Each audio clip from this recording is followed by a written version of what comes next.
ನಮಸ್ಕಾರ ಸರ್. ಶ್ರೀನಿವಾಸ್ ಅಂತ police inspector, DCRE west police station. Sir, ಇತ್ತೀಚೆಗೆ ಯಾಕೋ ಮನಸ್ಸಿಗೆ ಭಾಳ ಬೇಸರ ಆಗ್ತದೆ. ಪೊಲೀಸು ಇಲಾಖೆ ಅಲ್ಲಿ ಮತ್ತೆ ದಲಿತರ ಪರವಾಗಿ ಕೆಲಸ ಮಾಡೋದೇ ದೊಡ್ಡ ತಪ್ಪು ಅನಿಸುತ್ತೆ. ಅದರಲ್ಲೂ ನಾವು ದಲಿತ ಅಂತ ಹೇಳ್ಬಿಟ್ಟು ಸಾಕಷ್ಟು ಕೆಲಸ ಕಾರ್ಯಗಳೆಲ್ಲ ಮಾಡ್ಕೊಂಡು ಬರ್ತಾ ಇದೀವಿ ಸರ್. ಏನು ಅಂತ ಗೊತ್ತಿಲ್ಲ ಸರ್. ಮೊನ್ನೆ ತಾವೇ ಆದೇಶ ಮಾಡಿದ್ದೆ, ಮಾರ್ಚ್ 24ನೇ ತಾರೀಕು ಆದೇಶ ಮಾಡಿ ನನಗೆ ಉಡುಪಿಗೆ ವರ್ಗಾವಣೆ ಮಾಡಿದೆ ಸರ್. ಅದ್ರ ವಿರುದ್ಧ ನಾನು ಮೊನ್ನೆ KT ಆಡಳಿತ ನ್ಯಾಯಮಂಡಳಿ ನಾಟ್ ರಿಲೀವ್ಡ್ ಅಂತ ಸ್ಟೇ ತಗೊಂಡ್ಬಿಟ್ಟಿದ್ದೀನಿ ಸರ್. ನನಗೆ ಅಧಿಕೃತವಾಗಿ ಇವತ್ತರೆಗೂ DCRE ಇಂದ ಯಾರೂ ಬಿಡುಗಡೆ ಮಾಡಿಲ್ಲ ಸರ್. ಆಯ್ತಾ, ಬಿಡುಗಡೆ ಮಾಡಿದೆ ಅಂತ ಹೇಳ್ಬಿಟ್ಟು ಮಾನ್ಯ ಶ್ರೀಯುತರಾದ ಕರಿ ಬಸವನಗೌಡರು SP, ಅವರು DYSP ಹುದ್ದೆ ಮಾತ್ರ ಇರೋದು, SP ಹುದ್ದೆ ಅಲ್ಲ ಸರ್. ಅದನ್ನು ರಾಜ್ಯ ಸರ್ಕಾರದವ್ರು ಕೊಟ್ಟಿರ್ತಕ್ಕಂಥದ್ದು ಒಂದು ವರದಾನ ಅಂತ ಹೇಳ್ಬೋದು. ಅದನ್ನು ಅವರು SP ಅಂತ ನಾನೇ ನೇರ IPS ಅಧಿಕಾರಿ ಅಂತ ಬಿಂಬಿಸ್ಕೊಂಡು, ಮತ್ತೆ ಅವರ ಕೆಲ ಹಂತದ ಅಧೀನ DYSP ಆದಂಥ ಶ್ರೀಮಾನ್ ಶ್ರೀ ಮಹೇಶ್ವರ ಗೌಡರವರು, ಅವರು ಸಹ ನನಗೆ KT ಆದೇಶಕ್ಕೆ ವಿರುದ್ಧವಾಗಿ ಬಿಡುಗಡೆ ಮಾಡಿದ್ರಿ ಅಂತ ಹೇಳ್ಬಿಟ್ಟು ತಮಗೆ ನಕಲಿ ದಾಖಲೆ ಸೃಷ್ಟಿಸಿ ತಮಗೆ ರವಾನಿಸಿದ್ದಾರೆ ಸರ್. ತಾವು ಸ್ವಲ್ಪ ಕೂಲಂಕಷವಾಗಿ ಪರಿಶೀಲನೆ ಮಾಡ್ಬೇಕು ಸರ್. ಯಾಕಂತ ಹೇಳಿದ್ರೆ ನಮ್ಮಂತ ಅಧಿಕಾರಿಗಳು 20 ವರ್ಷ ಸೇವಾವಧಿ ಆಗಿದೆ ಸರ್. ಇಲಾಖೆಯಲ್ಲಿ ಯಾವುದೇ ಕಪ್ಪು ಚುಕ್ಕೆ ಇಟ್ಕೊಂಡಿಲ್ಲ ಸರ್, ಇವತ್ತರೆಗೂ ಇಟ್ಕೊಂಡಿಲ್ಲ.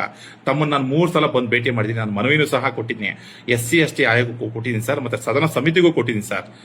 ಆಯ್ತಾ, ನಾನು ಯಾವುದೇ ಒಂದು ಕುಂದುಕೊರತೆಗಳಿಗೆ ಸ್ಪಂದಿಸ್ತಾ ಇಲ್ಲ. ನಾನು ಅದರಲ್ಲಿ ಕರೆಕ್ಟಾಗಿ ಪರ್ಟಿಕ್ಯುಲರ್ಗೆ 18 ಅಂಶಗಳು ಹಾಕಿ ನಾನು ನನ್ನ ಕುಂದುಕೊರತೆಗಳ ಬಗ್ಗೆ ತನಿಖೆ ಆಗಲಿ ಅಂತ ಹೇಳ್ಬಿಟ್ಟು ತಮ್ಮನ್ನ ಹಾಗೂ ನಮ್ಮ DG and IGP ಮಹಾನಿರ್ದೇಶಕರು, ಆಯ್ತಾ, ಅಲ್ಲೂ ಸಹ ಮತ್ತೆ ಎಲ್ಲ ಇನ್ನಿತರ ಇಲಾಖೆಗಳಿಗೆಲ್ಲ ಕೇಳ್ಕೊಂಡಿದ್ದೀನಿ. ಇವತ್ತರೆಗೂ ಯಾವುದೇ ಕಾರಣಕ್ಕೂ ತಾವು ತನಿಖೆಗೆ ಆದೇಶ ಮಾಡಿಲ್ಲ ಸರ್. ಮೊನ್ನೆ ಯಾವುದೋ ಒಂದು ಸಣ್ಣ ಒಂದು ಪ್ರಕರಣಕ್ಕೆ ಸಂಬಂಧಪಟ್ಟಂಗೆ ಬೆಳಗಾಂ SP ಅವ್ರನ್ನ ಕರೆಸ್ಬಿಟ್ಟು ಇದು ನನಗೆ ಇದು KT ಆದೇಶ ವಿರುದ್ಧವಾಗಿ ಮತ್ತೆ ನಾನು SC/ST ಆಯೋಗದಲ್ಲಿ ವಿಚಾರಣೆಯಲ್ಲಿ ಇರಬೇಕಾದ್ರೂ ಸಹ ತಾವು ಪುನರಾವರ್ತನೆ ಮಾಡಿ ತನಿಖೆ ಮಾಡಿ ಎಲ್ಲ ದುಂಬಾಲ್ ಬಿದ್ದು ತಾವುಗಳು ದೊಡ್ಡವರು ದುಂಬಾಲ್ ಬಿದ್ದುಬಿಟ್ಟು ಎಲ್ಲ ವರದಿ ಕೊಡಿ ಅಂತ ಕೇಳ್ತಾ ಇದೆ ಸರ್. ಎಲ್ಲಿವರೆಗೂ ಬಂತು ಸರ್ ನಮ್ಮ ಪೊಲೀಸ್ ಇಲಾಖೆ ಸರ್? ಬಹಳಷ್ಟು ಬೇಸರ ಆಗಿದೆ ಸರ್. ನನ್ನ ಕುಟುಂಬಕ್ಕೆ ಬಹಳ ಘಾಸಿ ಆಗ್ತಾ ಇದೆ. ನಾನು ಏನು ಕೆಲಸ ಮಾಡಿದ್ದೀವಿ ಅಂತ ಹೇಳ್ಬಿಟ್ಟು ಇವತ್ತವರೆಗೂ DCRE ಸೆಲ್ಲಲ್ಲಿ, ಆಯ್ತಾ, ಯಾವುದೇ ಒಬ್ಬ ದಲಿತರನ್ನು ಕೇಳಬಹುದು.